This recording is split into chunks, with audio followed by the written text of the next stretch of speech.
Picture this. You're a distinguished Roman senator, one of the most respected men in the empire. Your family name goes back generations. Your toga bears the purple stripe of nobility, and you've spent decades serving Rome with honor.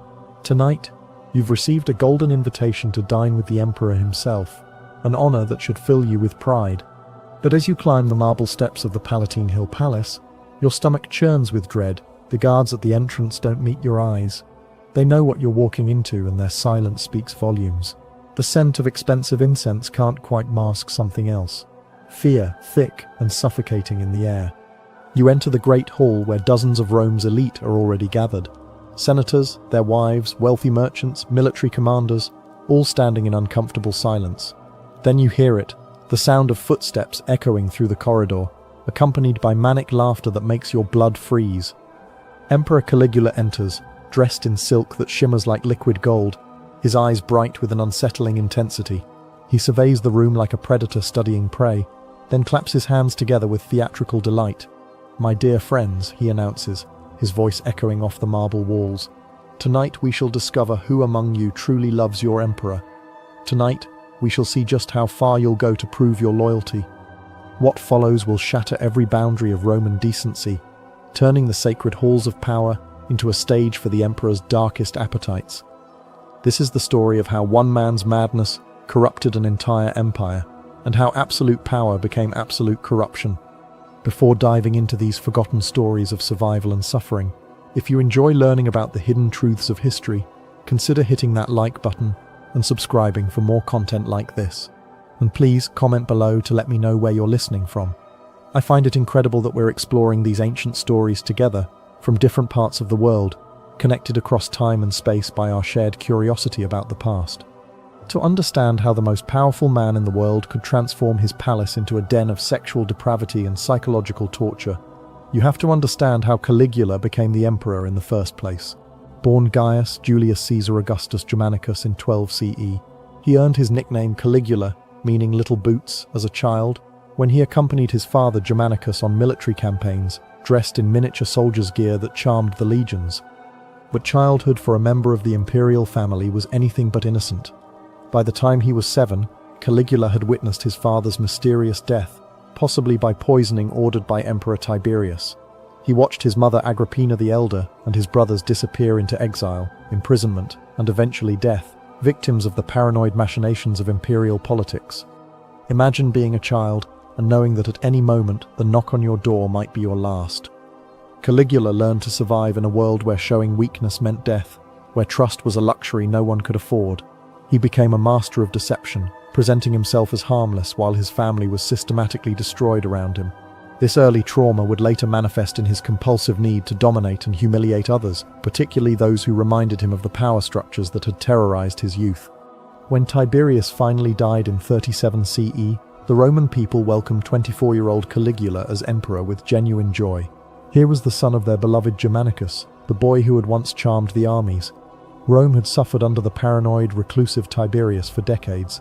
They were ready for someone young, someone who promised a return to the glory days. For 7 months, Caligula seemed to be everything they had hoped for. He recalled political exiles, gave generous bonuses to the Praetorian Guard, and held spectacular public games. The people loved him, but then something changed. Something that would transform the imperial palace from a seat of governance into a playground for the emperor's most twisted sexual fantasies.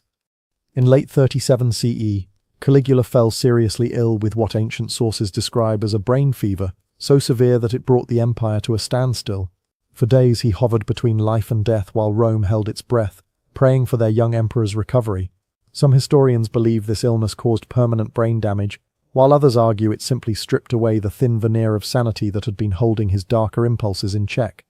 When Caligula recovered, those closest to him noticed the change immediately. The young man who had once shown restraint and political wisdom was gone. In his place stood someone who seemed to have lost all connection to reality, all sense of boundaries between the sacred and profane, the acceptable and unthinkable. The transformation wasn't immediately obvious to the public. It began with small things: excessive spending, unusual behavior in private meetings, increasingly erratic decisions. But behind the closed doors of the imperial palace, a much darker change was taking place. Caligula had discovered something during his brush with death, the intoxicating realization that as emperor, he could do literally anything to anyone, and no one could stop him. The palace staff were the first to witness Caligula's transformation. Servants who had served the imperial family for years suddenly found themselves subjected to the emperor's bizarre whims and sexual demands. Young male slaves were particularly vulnerable. Caligula would summon them to his private chambers and force them to participate in acts that violated every concept of Roman dignity. But it was the female servants who suffered most. Ancient sources, written in the careful language of their time, describe how the emperor would prowl the palace corridors at night, selecting women at random to satisfy his appetites. These weren't consensual encounters, they were acts of pure dominance, designed to reinforce Caligula's absolute power over everyone in his domain. The emperor's sexual appetites weren't limited to servants. He began inviting the wives of senators and other high-ranking officials to private audiences, ostensibly to discuss their husbands' careers or family matters. These women, raised in the strict moral codes of Roman aristocracy, found themselves trapped in situations where refusing the emperor's advances meant death not just for themselves, but for their entire families. One particularly chilling account describes how Caligula would force these women to strip naked and perform various sexual acts while he watched from his throne, sometimes bringing in multiple women simultaneously to compete for his attention. The psychological torture was as calculated as the physical abuse. These proud Roman matrons who had once commanded respect throughout the empire were reduced to sexual playthings for the emperor's amusement. What made Caligula's transformation of the palace particularly horrifying wasn't just the sexual abuse itself, it was how methodically he used sex as a weapon to destroy the Roman social order. He understood that by forcing the empire's most respected citizens to participate in or witness acts of sexual degradation, he could break their spirits more completely than any torture. The emperor began hosting elaborate dinner parties that started as normal social gatherings, but inevitably devolved into orgies. He would invite senators along with their wives and daughters, initially maintaining the pretense of civilized entertainment. But, as the evening progressed, the emperor would begin making increasingly inappropriate demands. Senator Marcus, Caligula might say, his voice carrying the casual tone of someone asking for more wine. "Your wife has such beautiful eyes. I wonder what they would look like when she's on her knees before me." The senator would be forced to sit in silence, knowing that any protest would result in his family's execution. Meanwhile, his wife would be compelled to comply with whatever sexual act the emperor demanded, often while her husband and children watched in horror. The psychological damage to these families was often irreparable. Marriages destroyed, children traumatized, proud Roman bloodlines reduced to instruments of the emperor's perverse pleasure. Caligula took particular delight in forcing senators to watch as their wives were sexually degraded. He would arrange special seating so that husbands had clear views of their wives being forced to perform oral sex or engage in intercourse with the emperor or his designated partners. The men's faces, a mixture of rage, helplessness, and shame, seemed to provide Caligula with as much satisfaction as the sexual acts themselves. The imperial palace complex on the Palatine Hill underwent physical modifications to accommodate Caligula's increasingly elaborate sexual fantasies. He commissioned special chambers designed specifically for group sexual activities, complete with elaborate staging and viewing areas. Ancient architectural fragments suggest rooms where normal furniture was replaced with couches arranged in circles, allowing for maximum visibility of sexual activities from multiple angles. One room, according to surviving accounts, was designed like a small amphitheater, with raised seating around a central area where the emperor would stage sexual performances. He would force captured enemies, slaves, and sometimes even Roman citizens to engage in various sexual acts while audiences of senators and their families were compelled to watch and applaud. The emperor's bedroom became a particular source of terror for palace inhabitants. Unlike the private quarters of previous emperors, Caligula's chamber was equipped with viewing areas and multiple entrances, allowing him to bring in audiences to witness his sexual encounters. He seemed to derive as much pleasure from being watched as from the acts themselves, treating intercourse as a public demonstration of his absolute power. Caligula also established what could only be described as a brothel within the palace walls, staffed by the wives and daughters of senators who had fallen out of favor. These women were forced to service not only the emperor but also his guests, foreign dignitaries, and sometimes even common soldiers, as a form of ultimate humiliation. The emperor would often personally oversee these activities, providing commentary and direction like a theater director staging a play. Perhaps most shocking of all was how Caligula incorporated sexual degradation into the religious and political ceremonies that formed the backbone of Roman civilization. Traditional rituals that had been performed with solemn dignity for centuries were perverted into opportunities for sexual humiliation. During formal Senate meetings, the emperor would sometimes demand that senators' wives perform sexual services while their husbands conducted official business.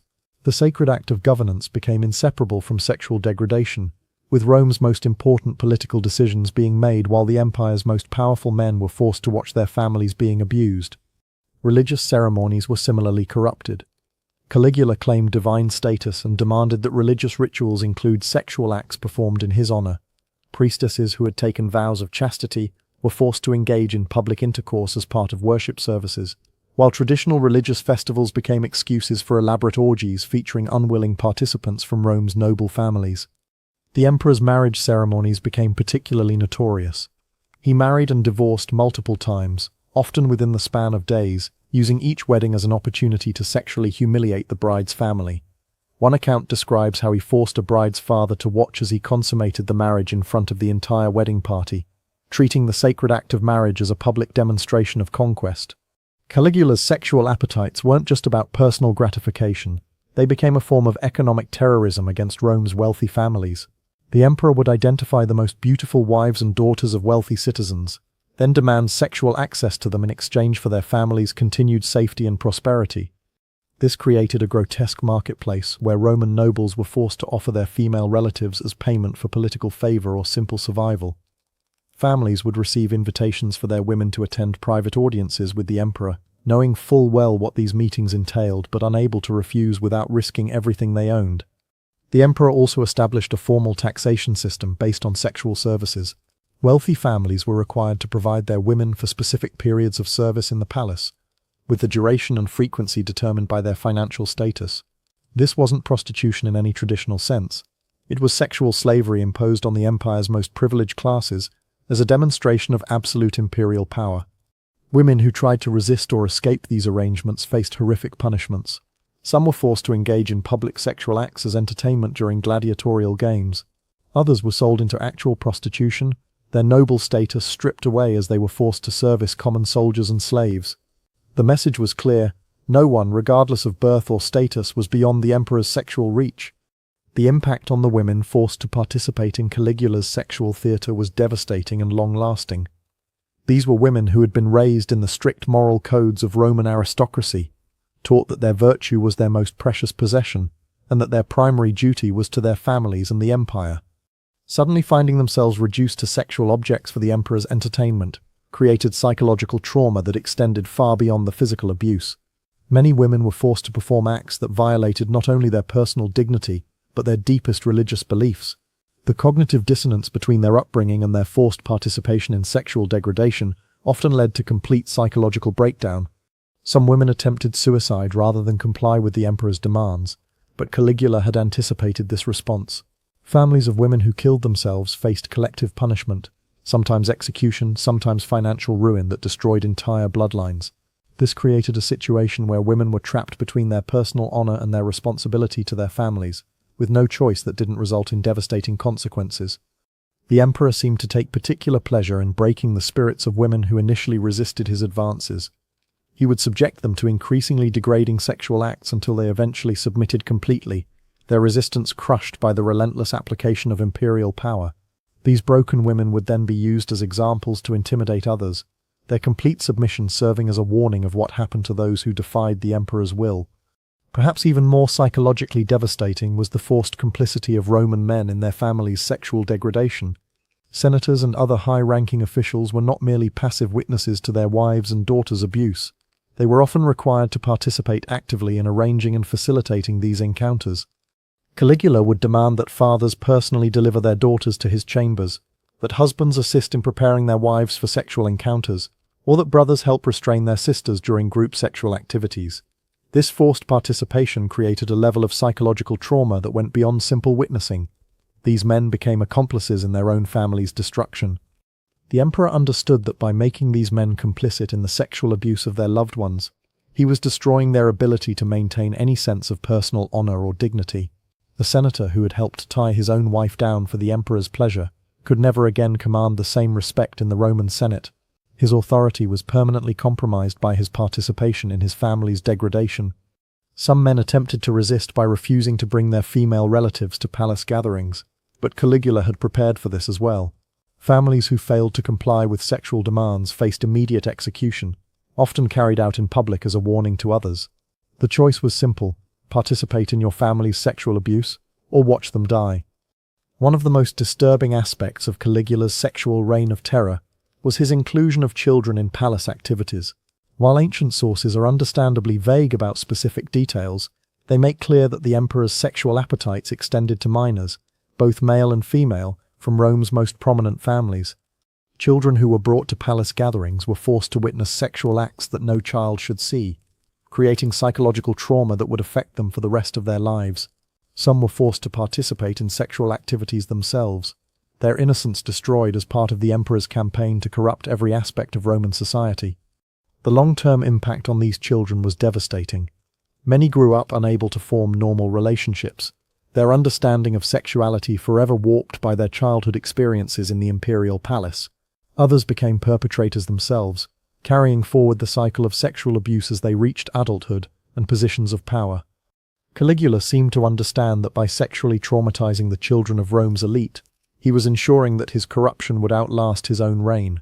These children would grow up to be the next generation of Roman leaders, but they would carry with them the psychological scars of their experiences in the palace, potentially perpetuating cycles of abuse for decades to come. As his reign progressed, Caligula began to formalize his sexual practices into a kind of religious cult centered around imperial worship.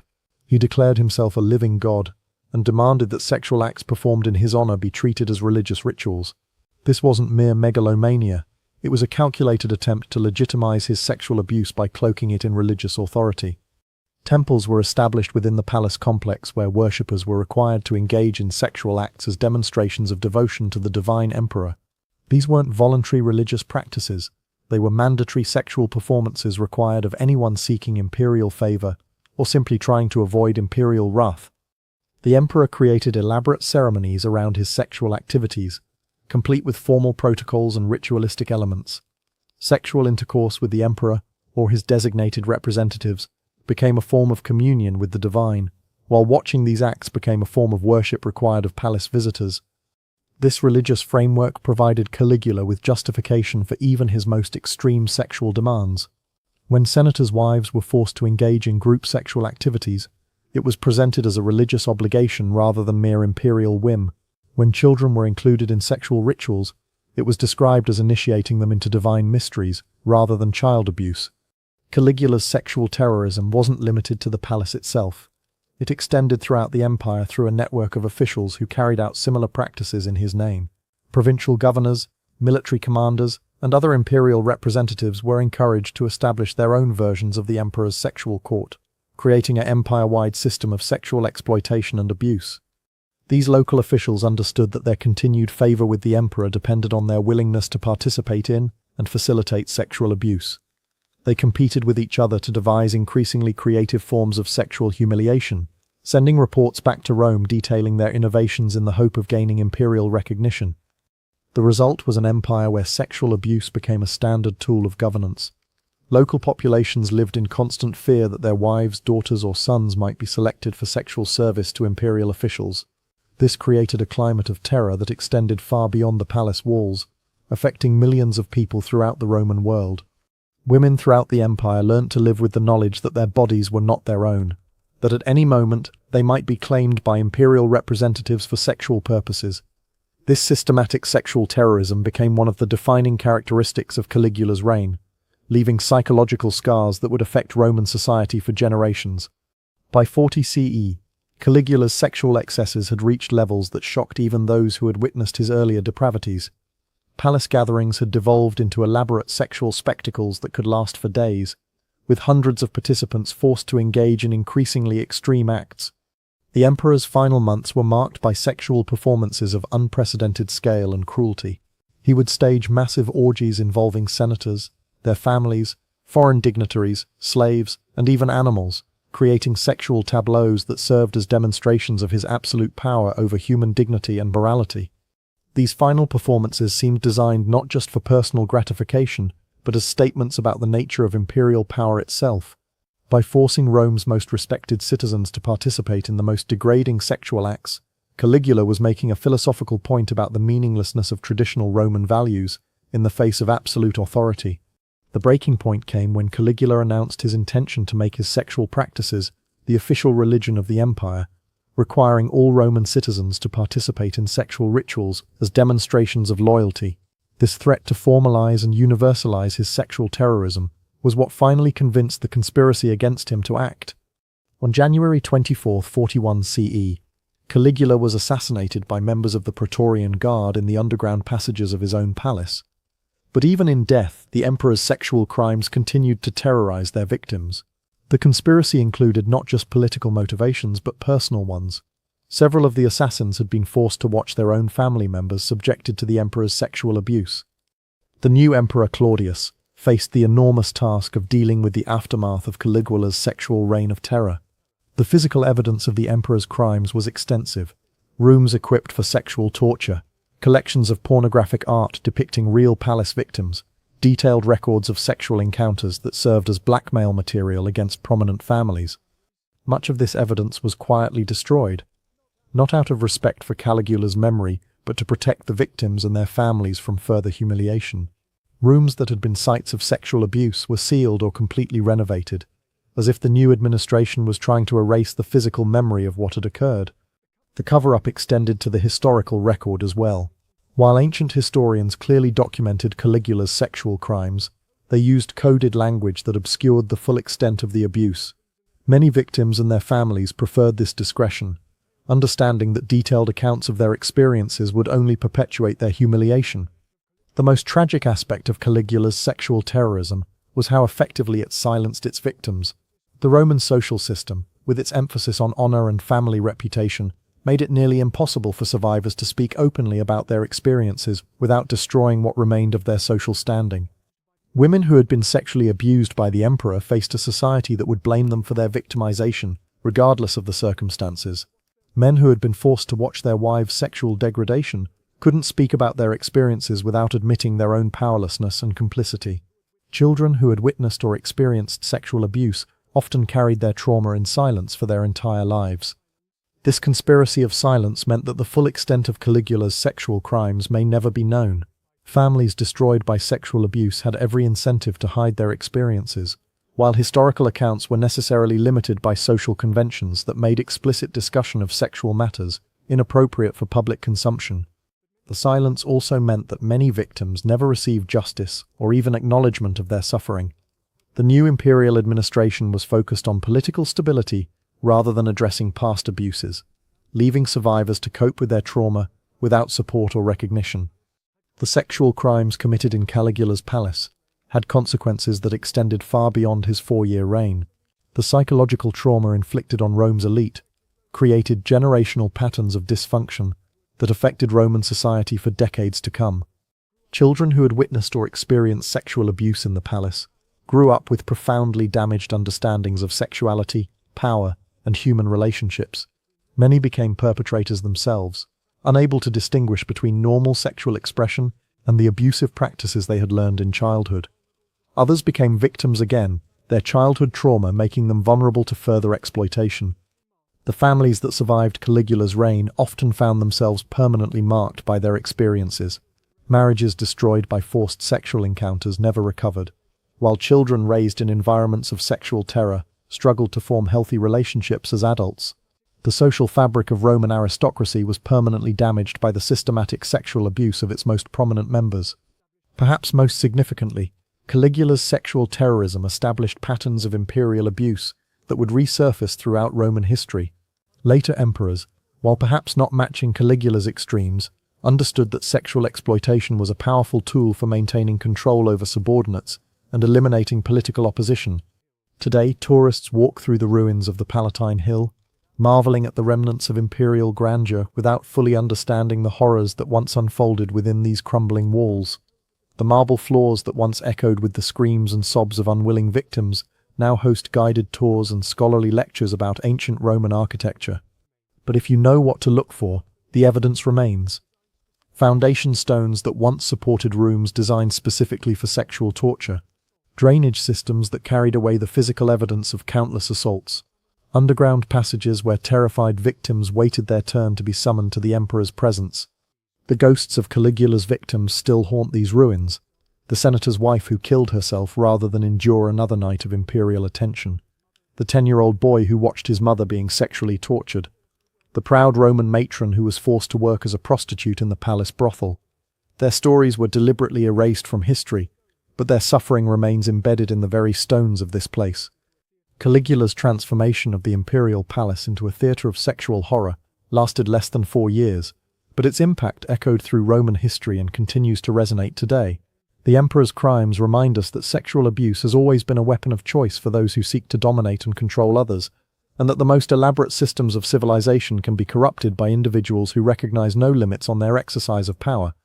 The palace may be ruins now, but its lessons endure. The systematic sexual abuse of the vulnerable by those in positions of authority isn't a relic of ancient barbarism. It's a pattern that repeats itself whenever human beings are given absolute power over others, and choose to use it for evil. The only difference between Caligula's sexual terrorism and modern forms of abuse is the scale and the documentation. The fundamental dynamics of power, control, and sexual exploitation remain disturbingly consistent across the centuries. In the end, the emperor who turned his palace into an orgy left behind more than just traumatized survivors and political chaos. He created a template for sexual terrorism that would be studied and sometimes emulated by tyrants throughout history. His legacy is written not in marble monuments or bronze inscriptions, but in the psychological scars passed down through generations of victims, a reminder that the worst crimes are often those that destroy not just bodies but souls.